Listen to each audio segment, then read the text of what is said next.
બોલો શ્રી ઉમિયા માત કી જય. હું છેલ્લા 2-3 દિવસ પેન્ટરપુરાની એ પવિત્ર ધરતી પર ઊભો હતો. ત્યાં ગયો હતો. માં ઉમિયાની નવનિર્મિત મૂર્તિની પ્રાણ પ્રતિષ્ઠાથી એ નિમિત્તે ગયો હતો. મિત્રો, આખું ગામ હિલોડે ચડ્યું હતું. આખું ગામ માં ઉમિયાના આ પ્રસંગે જગમગી ઉઠ્યું હતું, દીપી ઉઠ્યું હતું. ચારે બાજુ આનંદ ઉત્સાહનો માહોલ હતો. નાના ભૂલકાઓથી લઈ ગામના વડીલો, બહેનો, જ્યાં નજર નાખો ત્યાં એક સેવાનો ભાવ અને માં ઉમિયાની આ નવનિર્મિત મૂર્તિ પ્રતિષ્ઠાનો જે પ્રસંગ ખૂબ સરસ મજાની રીતે ઉજવે છે. કેવી રીતે ઉજવે છે હું આ વિડીયોમાં આપ સૌને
બહેનો સાડીનો પાલન પૂજનશ્રીઓ એમને આશીર્વાદ આપવા માટે ઊભા થઈ જજો.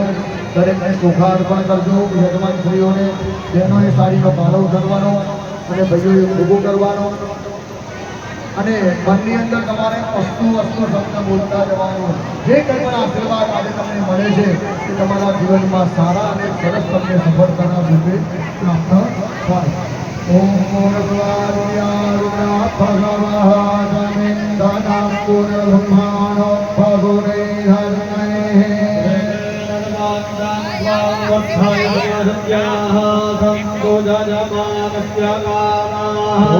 यम यम चिंतयते कामं तं तं प्राप्नोति निश्चितम्.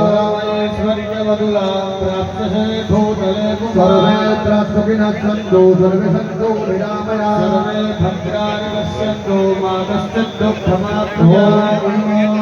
करुणा इष्टनाथे नमः.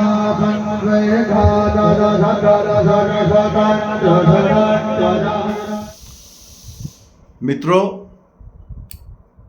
મંદિર એ પથ્થરથી બને છે, મૂર્તિ એ પથ્થરથી બને છે, પણ જ્યારે એની અંદર ભક્તિનો ભાવ ભળે ત્યારે પ્રાણ પ્રતિષ્ઠા બને છે. એટલે આ ખૂબ સરસ મજાનો ઉત્સવ પેન્ટાપુરામાં થયો. હું એટલું કહીશ, કોઈએ ક્યાંક દાન આપ્યું હશે, કોઈએ પરસેવો પાડ્યો હશે, કોઈએ સમય આપ્યો હશે અને એની નોંધ માં ઉમિયામાના દરબારમાં જરૂર પહોંચી હશે. દરેકના હિસ્સામાં માતાજીના આશીર્વાદ જરૂર આવશે. તો ખાસ યુવાનોને વિનંતી કરું છું, અને મેં જોયું પેન્ટાપુરા ગામે જોયું કે યુવાનોએ આ પ્રસંગને સારી રીતે પાર પાડવા માટે ખૂબ મહેનત કરી છે, પરસેવો વહાવ્યો છે. અને એટલે હું કહું છું, મા ઉમિયા માને પ્રાર્થના કરું છું કે મારા કિસાનોના ખેતરો હરિયાળા રહે, લીલાછમ રહે, યુવાનો પ્રગતિના સોપાન સર કરે, આખા ગામમાં સુખ, શાંતિ અને સમૃદ્ધિ વધે, સ્વાસ્થ્યનું ધ્યાન રાખે, લોકો અવિરતપણે પ્રગતિ કરતા રહે, એવી મા ઉમિયાને હું નતમસ્તક વંદન કરું છું, પ્રાર્થના કરું છું કે મારું ગામ આવનારા દિવસોમાં ખૂબ પ્રગતિ કરે. એ જ વિનંતી. જય શ્રી ઉમિયામાં.